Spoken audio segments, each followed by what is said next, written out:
Hello! Welcome to Divya diaries. అందరూ ఎలా ఉన్నారు? నేనైతే చాలా చాలా బాగున్నాను ఫ్రెండ్స్. సో, ఈ 3 డేస్ మీ ఇంట్లో జరిగిన సంక్రాంతి ఫెస్టివల్స్ అనేవి ఎలా జరిగాయి? ఏమేం పిండి వంటలు చేసుకున్నారు? అనేది కింద కమెంట్ చేయండి. ఈ మధ్య మనకి వ్యూస్ అయితే బాగా వస్తున్నాయి ఫ్రెండ్స్. బట్ సబ్స్క్రైబర్స్ అయితే రావడం లేదు. Please support to my channel friends. And అలాగే లైక్ చేయండి, షేర్ చేయండి, కమెంట్ చేయండి. సో ఇవాల్టి స్పెషల్ ఏంటంటే నేను మా హస్బెండ్ కలిసి మా ఊరి సంతకనేది వెళ్ళాం ఫ్రెండ్స్.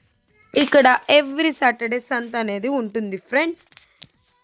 ఇంకా సంత నుండి తిరిగి వచ్చాక నేను మా హస్బెండ్ కోసం, మా మదర్ కోసం అండ్ అలాగే మా పిల్లల కోసం మా ఊరి వంట స్పెషల్ అనేది మిక్చర్ చేయడం జరిగింది ఫ్రెండ్స్. దాని మేకింగ్ ప్రాసెస్ అనేది ఇక్కడ పెట్టడం జరిగింది. సో లాస్ట్ టైం చేసిన వంటలో మరి కొంతమంది కమెంట్ చేశారు. సో అది ఈజీగా చేసుకునే రెసిపీ ఫ్రెండ్స్. ఒకసారి చూడండి, మీ ఇంట్లో కూడా ట్రై చేయండి. ఎలా వచ్చిందో నాకు కింద కమెంట్ చేసి చెప్పండి friends.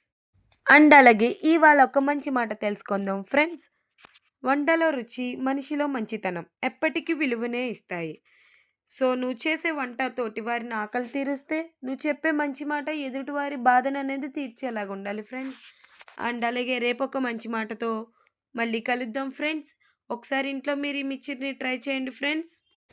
Please subscribe to my channel. Follow for more videos. ఇంకా ఇలాంటివి మంచి మంచి కంటెంట్స్ అండ్ అలాగే మంచి మంచి వ్లాగ్స్, మంచి మంచి వీడియోస్‌తో మీ ముందుకనేది రావడం జరుగుతది ఫ్రెండ్స్. ఇంకా మీకు ఇలాంటి ఈజీ రెసిపీస్, ఎలాంటి వంటలు ఏమైనా కావాలి అంటే కింద కమెంట్ చేయండి. దాన్ని ఒకసారి మనం స్పెషల్‌గా వీడియో తీసి పెడదాం ఫ్రెండ్స్. అండ్ అలాగే మీరు ఏ ఊరు నుంచి అనేది చూస్తున్నారో కింద కమెంట్ చేయండి. ఒకసారి ఫాలో చేయండి, లైక్ చేయండి, షేర్ చేయండి. మీ ఫ్రెండ్స్ అండ్ ఫ్యామిలీ మెంబర్స్‌కి షేర్ చేసి ఈ వీడియోననేది సపోర్ట్ చేయమని చెప్పండి ఫ్రెండ్స్. ఈ సంక్రాంతికి మీరు ఏమేమి సినిమాలు చూసారో అండ్ అలాగే మీరు ఎవరి ఫ్యానో కూడా కమెంట్ చేసి చెప్పండి friends. Please follow for more videos. Thank you all. Bye bye. See you.